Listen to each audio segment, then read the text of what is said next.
Hey y'all, my name is Bryce and this is Keeping It Local, and today I am here with... Dawn Lipsky with Fleety's Flowers. Awesome. So that first question I wanted to ask you Yes. is kind of where you started and how you got to going here. Okay, so growing up, my dad was always a gardener. We always had a huge garden, but mainly vegetables. Flowers would have been a luxury, somewhat frivolous. Oh yeah. But gardening, put food on the table. But I was always out there with him. It was a family affair. And I learned a lot of lessons about life and gardening in the garden with him. Yep. And then when I, moved out and had my own space, my own place, I wanted to do flowers. Oh yeah. I wanted to have that, treat where you could, see something beautiful growing and, maybe bring some in and enjoy the smells or whatever. So I've always gardened.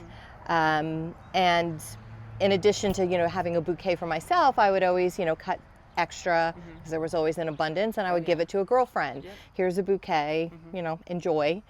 And then after we were here for a while, I was doing that with a neighbor, and she said, why don't you do this? And I had really never thought of it like that. I wasn't, I was a stay-at-home mom. I homeschooled my kids. And I was always running with that. And now they were older, graduated, and I hadn't really thought about what was next. And she kept pushing me and encouraging me, as friends lovingly do. Yes. And I said, well, I only have my backyard. Here's my excuse. I don't have enough, to make it a business. Yeah. So I thought that would be the end of it. And I could just go on with my merry little life. And she asked again, and I said, well, someone would have to give me land.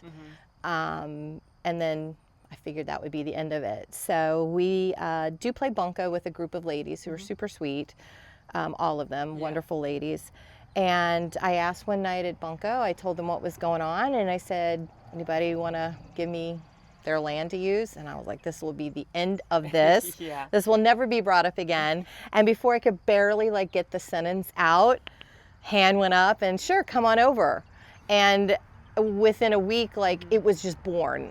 We broke ground here last February. And it's just kind of exploded since then, which has been very rewarding. And if you don't have a group of friends that are incredible and push you in the best way possible, I highly encourage you to get some. Absolutely. They will push you out of your comfort zone in the most wonderful ways possible. Yes. That's awesome. That is awesome. And then this is your stand. Yes, so this is how it started. This is the farm stand.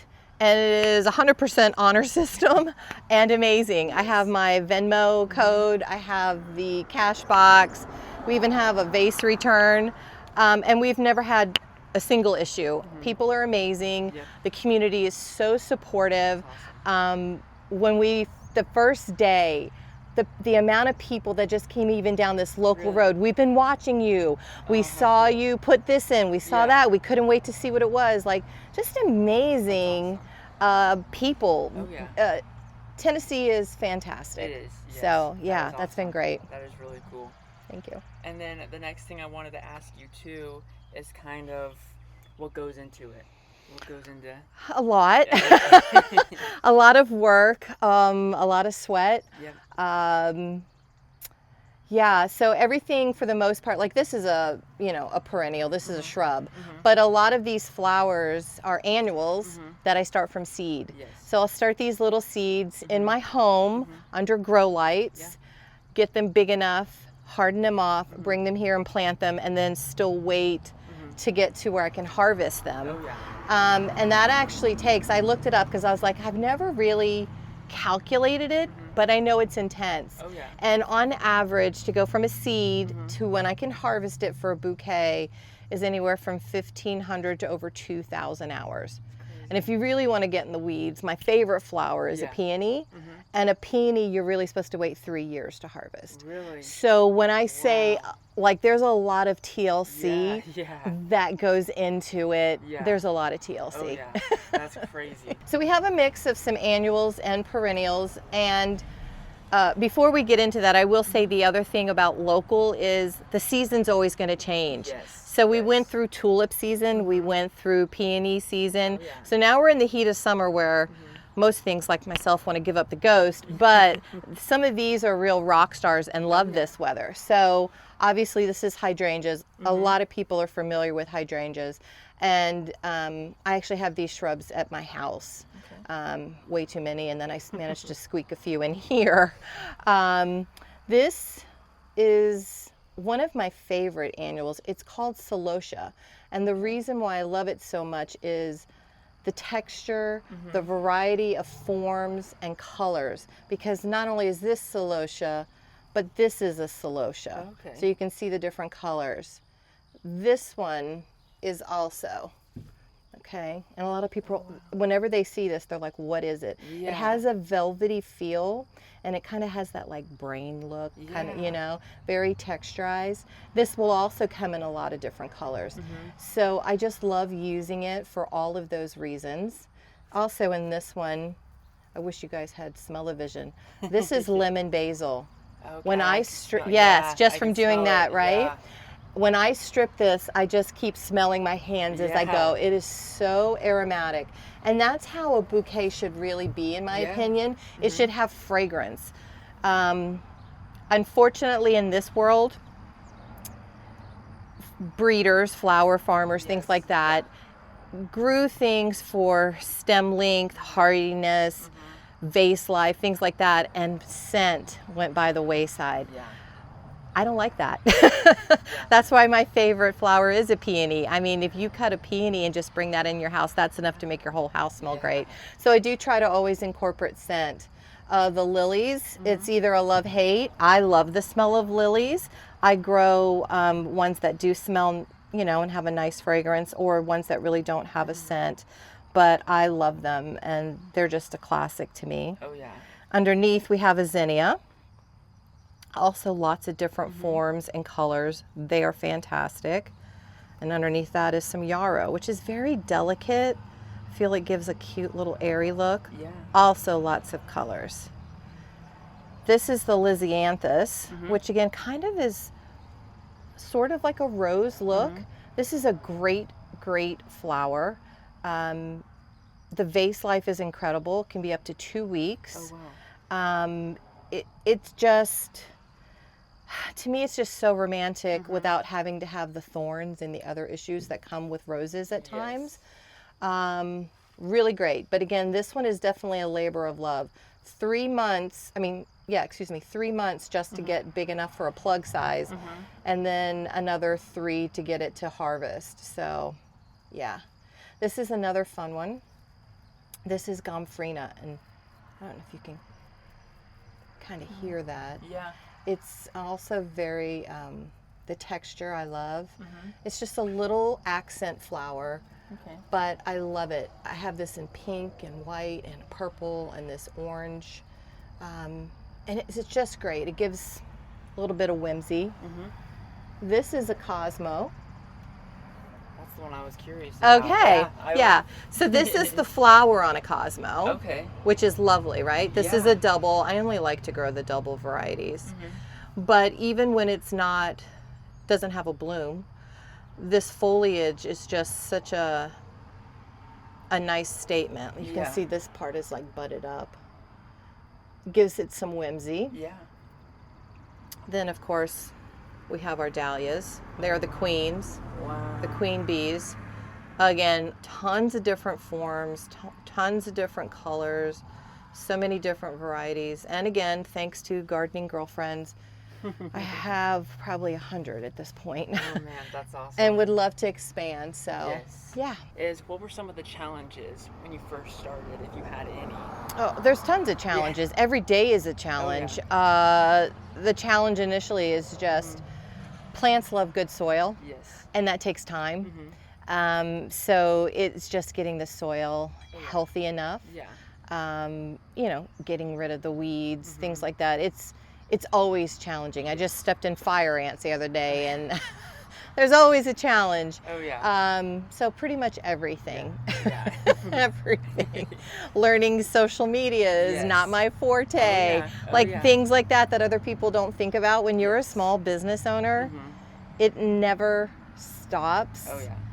It never ends. There's always something else to learn. And if you're not willing to learn, you are not going to go that far. You have to push yourself out of your comfort zone. And all of this really is outside of the just basic gardening. That's just my love. Yeah. But everything else after that, it's effort. Oh yeah. Do you have any types of bugs that are the destroyers that you just can't? Pick a bug, any bug. Japanese beetles, thrips, just everything. You would think I think sometimes people think, you have a flower farm and they envision someone in this long flowy dress and they're just skipping through a meadow and, there's rainbows and unicorns, and it is not that. There are beautiful moments, absolutely, but bugs are intense, the heat's intense, the weeds never stop, and when you're a small business owner, it's me. So I have to, if there's a deficiency where I have to learn something, I've got to learn it. Otherwise, none of this will thrive. Yes, I totally agree. And then another one I want to ask, because some people might not know, when you're filling the vases with water, do you have to regularly change the water? Yes, and we actually have a little flower care. I need to put a new sign up. But you wouldn't want to put these in a sunny location in your house. You do want to change the water every few days. You can put flower food in. Part of what I have to do from my end is make sure I'm harvesting at the proper time. That way you get the longest vase life possible. As soon as I cut, I have to make sure that the water that I'm using is prepped and ready. Zinnias are called part of what they call the dirty dozen. So they have to go in a bucket by themselves, and I have to use something that they'll want to murky the water, and they won't be so friendly to their bouquet mates. So I have to do it on my end at the beginning. Then yours is just really maintaining it. So yes, make sure that there is always water. Make sure you're changing it. If it looks cloudy, definitely change it out. And you can give those stems a fresh snip. You don't have to rearrange it. You can just hold it and give a quick, cut off a 1/4 inch and put the whole thing back in. Yeah. Perfect. All right. And what's your favorite flower? Peonies. Oh my gosh. I mean, the season is so short. It's funny because by nature I'm not patient. Which is hysterical because I love gardening. So I'll wait all year for flowers that will bloom, and I'll make sure I stagger for maybe a month, 6 weeks. But they are, to me, perfection. I love them. The smell, the look, it's everything. And it comes in early spring, which is another we made it out of winter. So That's awesome.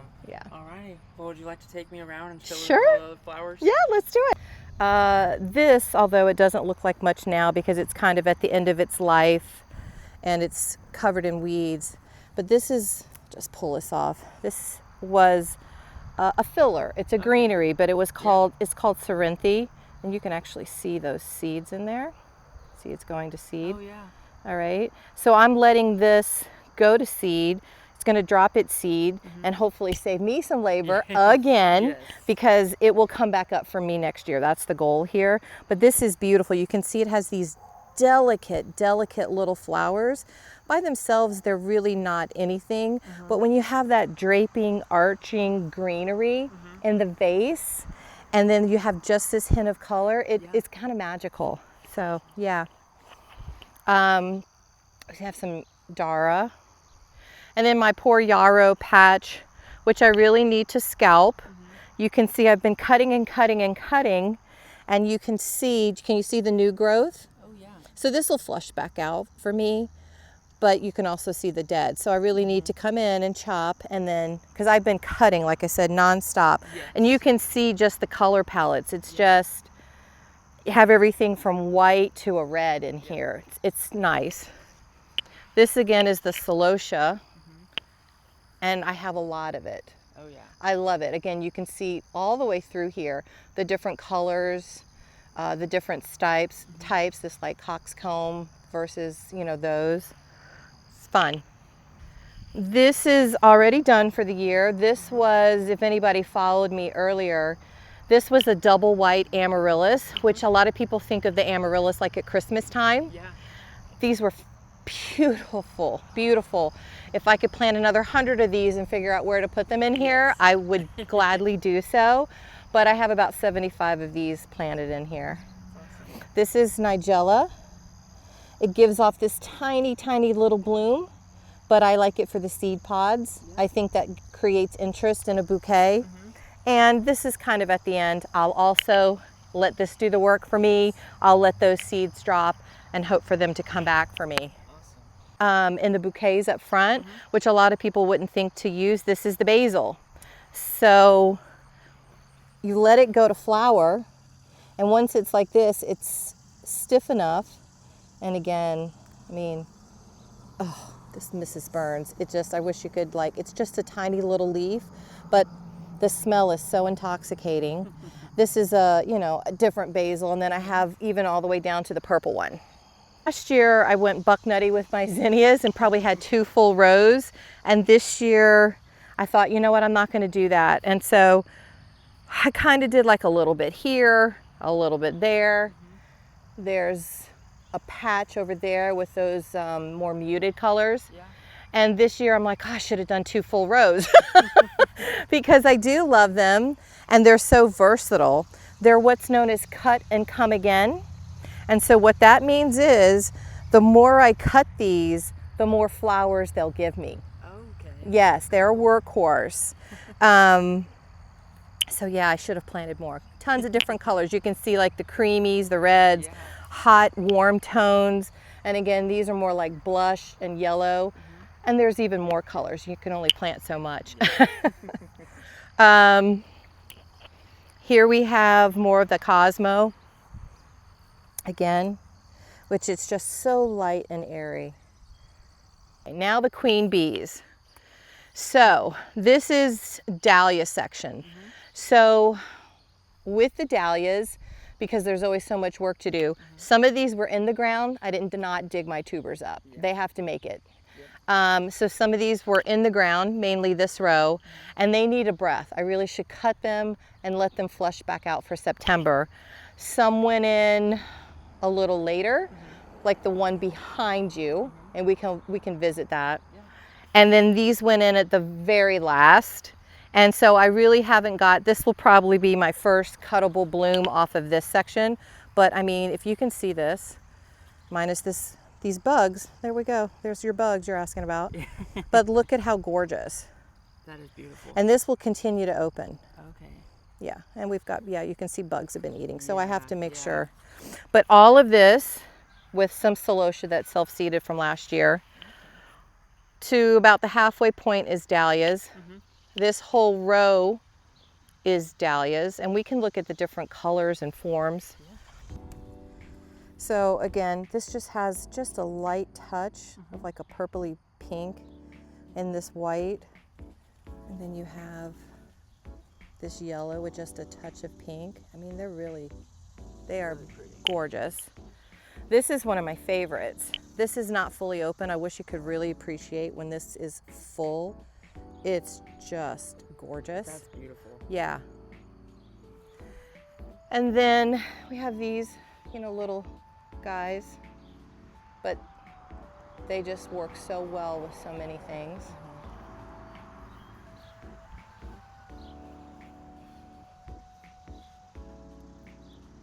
Bug. We have like this kind of like starburst effect, right? That's really cool. Yellow is always bright and cheery.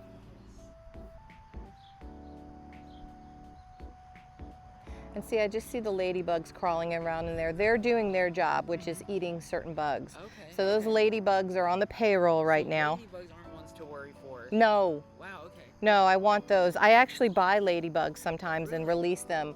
Yeah, they'll eat the thrips, things like that. Okay. Yes. This isn't quite fully open, but I mean the colors, they're just gorgeous. Again, this needs a refresher. They've been working and they're tired. I get that, I feel that. More bugs. Yes, come on out of there.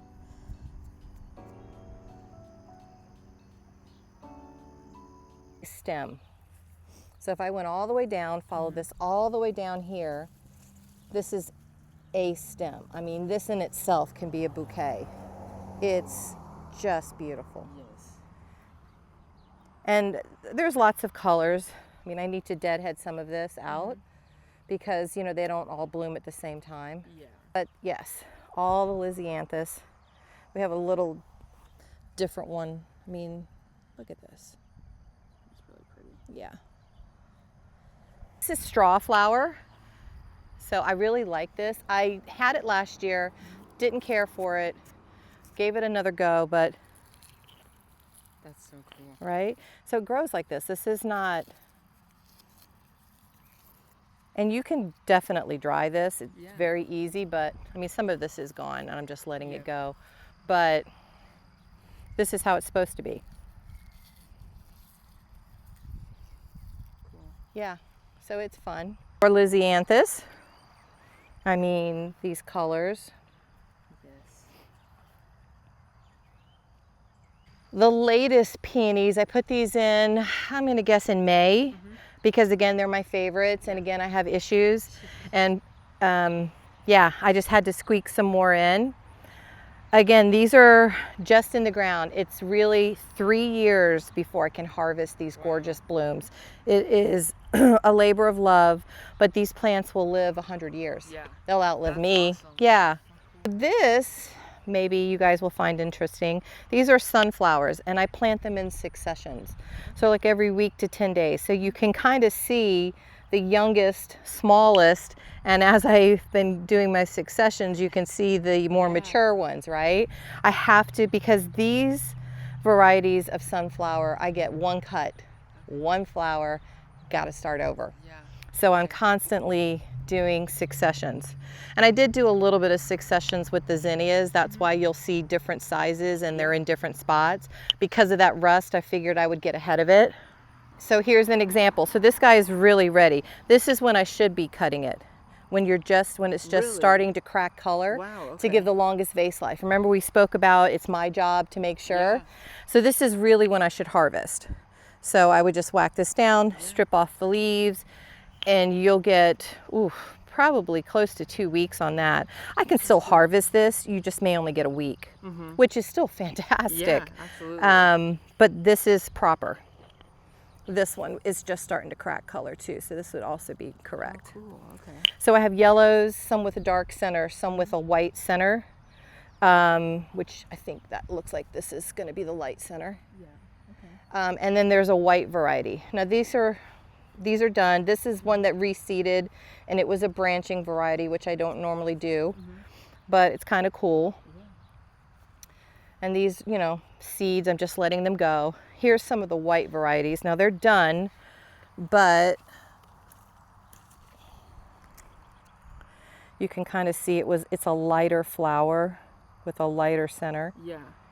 And it does look lovely. Yeah. And then also, if you're seeing all this glamorous stuff on the ground, this is alpaca poop that I use as fertilizer. So when we're talking about what goes into it, yeah, bags and bags of that too. So again, that's not what people typically think. We have some more sunflowers in here. So again, these would be proper harvest time. But again, like this one, the bugs have gotten, so I won't. We have a lot of expensive compost in this vicinity. Stuff just gets cold. This is also a late one to go in, but look at this beauty. This is a dahlia, and she's really stunning. But you can tell how far behind she is versus some of the others. But that's okay, because I'm going to leave her in the ground too, and next year she'll come up early, and I'll get harvest off of her for sure. Okay, so we talked about growing the flowers, so now we're going to talk about the more fun, or if we can go glamorous part, which is going to be harvesting so we can finally make these bouquets. So I have my bucket set up, and each bucket just gets one of these itty bitty little tablets, and that's just to help keep the water clean, like when we talked about the dirty dozen and zinnias being one of those. So I just put one in each bucket, and that's going to help keep that clean. If it was a more delicate flower, like a hydrangea or peony, I would put like a quick dip to help with hydration. Some of these girls do not want to hydrate. As soon as you cut them, they're going to want to wilt. But we're not doing that today. So typically what I do is I don't have a game plan in mind. I let the flowers speak to me. So I'll see who's thriving this week and I'll just start cutting, and then I'll start making bouquets. So at the farm stand, all of the bouquets are in mason jars, right? It's kind of keeping with the area. It kind of goes with everything. So we keep it simple. Mason jars, one price at the farm stand, or if I'm doing a farmer's market. Now, I think I mentioned I'm also at Collective Boutiques in Franklin off Murfreesboro Road. That portion of the business is where I can showcase like the more whimsical side. So I like to do stuff in teapots or, you know, more elaborate pieces. So there'll be larger vases, things like that. It shows, you know, the custom I can do. Let's say you're having a corporate event or a baby shower or a bridal shower, things like that. So farm stands, always the mason jars, one price. Collective Boutiques is, you know, you never know, like it's going to be whatever strikes my fancy. But we'll go through. So since we're right here near the basil, I'm going to start with that. And I'm going to actually start with that one over there. I may just go ahead and plop it in the vase. And getting everything past the nets is always fun.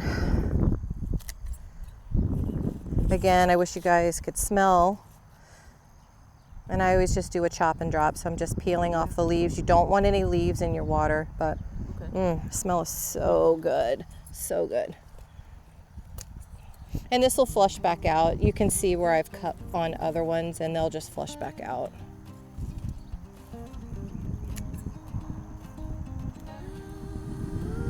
I'm a horrible gardener in the sense that I never wear gloves. I like to feel everything, so my hands are always permanently stained from stripping leaves, but that's okay. All right, so you can actually see right there, that's already starting to look beautiful. So I would take that, because I like to start with my greens first as my base. Give it a little bit more of a chop.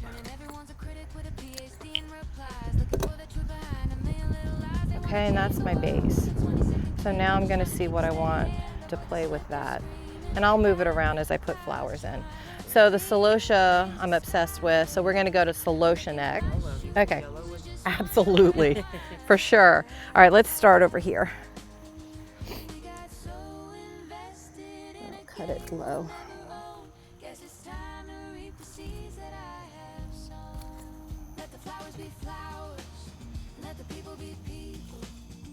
I'm just going to start, I mean, again, the yellow and this color, I mean, it plays nicely. Almost all of those colors. I like to get a little height on some of them, and then I like it to kind of drape over the edge. So the ones that I feel, the way they've grown, they have more of an arch, I'll tend to put them towards the outside. And definitely this is the rewarding part. Like this is where if you're a creative, you can, you know, have some fun. And you see I just do a chop and drop, so there's always debris everywhere. I'm gonna put this guy in the middle because it's chunky. All right, and then I'm constantly turning. This one's a little too tall. Because I don't know, you know, where someone's putting it. Is it seen from all angles? Are they having it up against a wall? I don't know, but I want to be prepared for whatever their scenario is. I try to be mindful when I design. It doesn't always get executed, but I do my very best. This time, so with zinnias, you have to do something called a wiggle test. Okay. See how that's stiff? Yeah. Let me see if I can find one. See how this one wiggles? Yep. She's not ready. This will wilt immediately if I put this in the vase. This one will hold firm. Okay, so this is a little too wiggly. Yep. All right, and then I'm just going to come in here and cut deep. Yep. I mean, you can get more aggressive with your wiggling if you want, but you'll get a feel for it. And again, every time I cut, you're going to have the sides, they'll reflush out.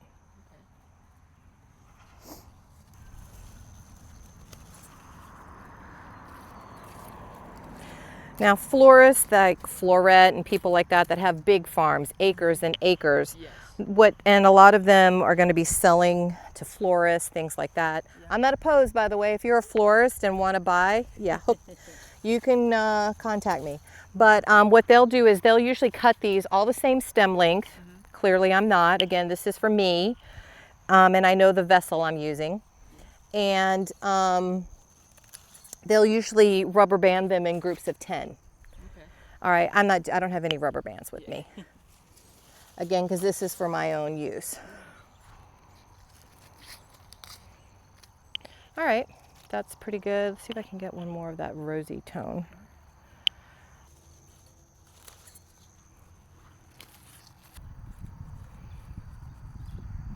Just like a little queen bee sitting there. They all deserve the spotlight.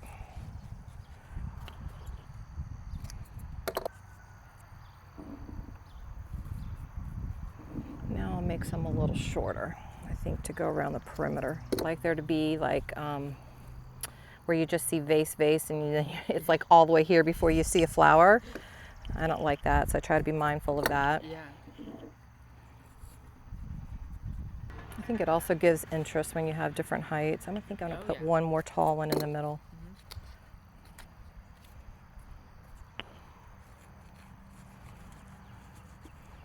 Yeah, this one. Yeah, I'm okay with that so far. Okay, now those sunflowers that we looked at that were just starting to crack, I think will be perfect. Yeah. Or to educate them with that.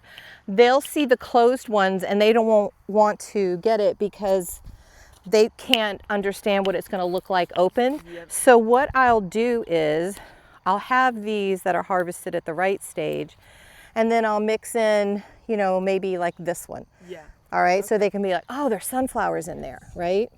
And again, now these are done. This stem is just going to get pulled right out of there. That's it for this flower. Okay. So all that effort, all those weeks, one cut. Wow. Let's see, here we go.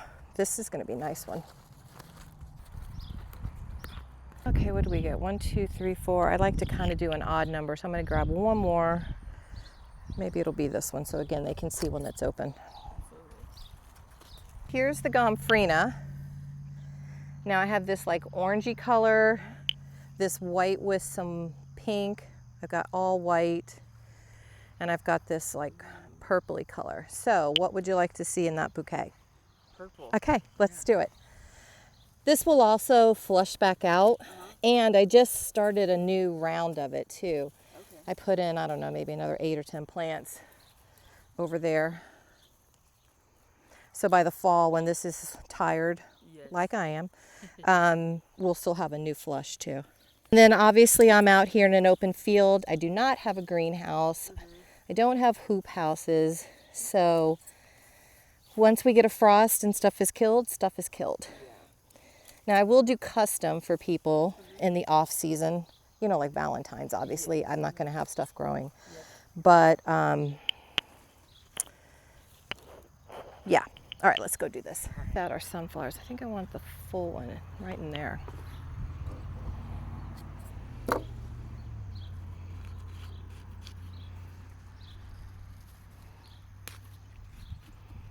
Yeah, that looks good. These leaves don't look that big until you try to put them in the arrangement, and then you're like, oh, no, that's got to go. And now these guys, which again, they're not going to appreciate until their bouquet actually lasts almost 2 weeks. Then they're going to be like, oh, okay, well, I can throw that one out after a week, but I've got 3 more that are coming in. Maybe another tall one right here in the middle. Do I like that? Yeah, I can work with that spot. Make it short. Yeah. And now it's going to open up. Yeah. All right, now we'll do the gomphrena, a little bit of whimsy. And I could have used anything gomphrena, the yarrow. Like that's why I try to have a mixture of these little filler guys, but these filler guys are workhorses. And I think that's what keeps it interesting and fun.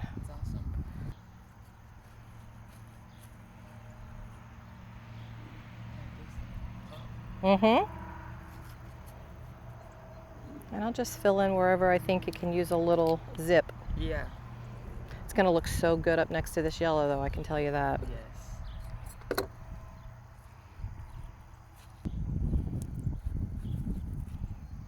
It's just kind of floats there.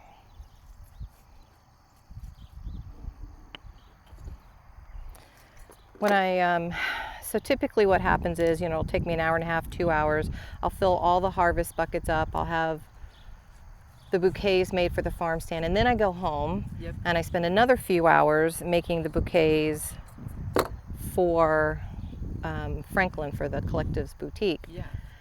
And usually at home I use my when my kids were little, they did the Wilton baking classes. So I have my little Wilton Lazy Susan that you would use to cake decorate. Yeah. I use it for my floral. It's a little bit easier, but this gets the job done just like that. Let the flowers be flowers and let the people be people. Up here. The signal's getting noisy underneath Yeah. the steeple I think I need of the something in modern there age, yeah. The digital parade. I'm just trying to find a little bit of shade.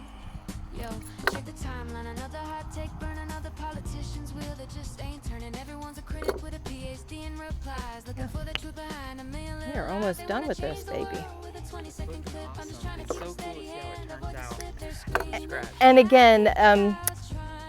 again, I follow a ton of florists and flower farmers, and it's always interesting. They have recipes, and I'm like, yeah, that will never be me.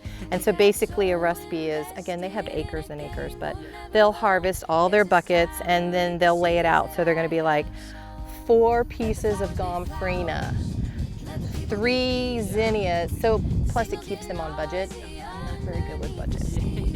You guys get a lot of value because I don't even, I should have stopped about 10 stems ago, but we're gonna keep going. But they'll have a recipe, and so they'll have 20 bouquets that I never have 2 bouquets. I mean, it would probably take me a lot less time if I do recipe, but my brain won't work like that. And this way too, though, each one's so unique. And Yes. different. Yeah. Yeah, and I like that, right? That's okay. There we go. Looks good there anyway. Last one. Yeah, right here. There we go. Incredible. Thank you. I love it. Let 'em be. Just let 'em be. And this again, I mean, cannot get any fresher. It's gonna last, it's gonna smell good. Absolutely. What more could you want? Absolutely. Product. I love it. I love it so much. I'm so glad. And thank you so much for having me out here. Thank It's you been for coming awesome. out here. It's great. Absolutely. So one of the other questions I wanted to ask you is just how important is it to be staying local and having a community support you? It's fantastic. And I figured that out quickly. Like I said, when people would come by and they're like, we've been watching you for months. They couldn't wait to come out and support the first day we were open. I would go to farmers markets and I would meet locals and they're like, we just live down this road. They're the supportive ones. They're the ones, like I said, a guy stopped by this morning before 7 a.m. He had saw this gorgeous rainbow that was over the house and he took a picture and he wanted me to see it. So many local small business owners that I would meet through the markets or things like that, and you can see they pour everything, their heart and soul, hours, their kids are involved. It is a family affair. And that's really what it's all about, right? Being part of a community doesn't just mean you live there, you pay your taxes, you go to work, you come home, and then you close the door and you don't know anybody.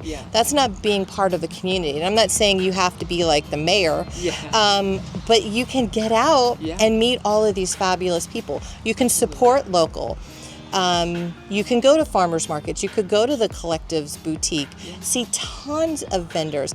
Just their unique products that they have. I'm always amazed. So for me, the community aspect is everything. That's awesome. Yeah, thank you. And then I think my last question I'm Yes. going to ask you is, for anyone else out there that wants to do a garden of their own, make their own business, what would you say to them? Oh, I say go for it. I say go for anything.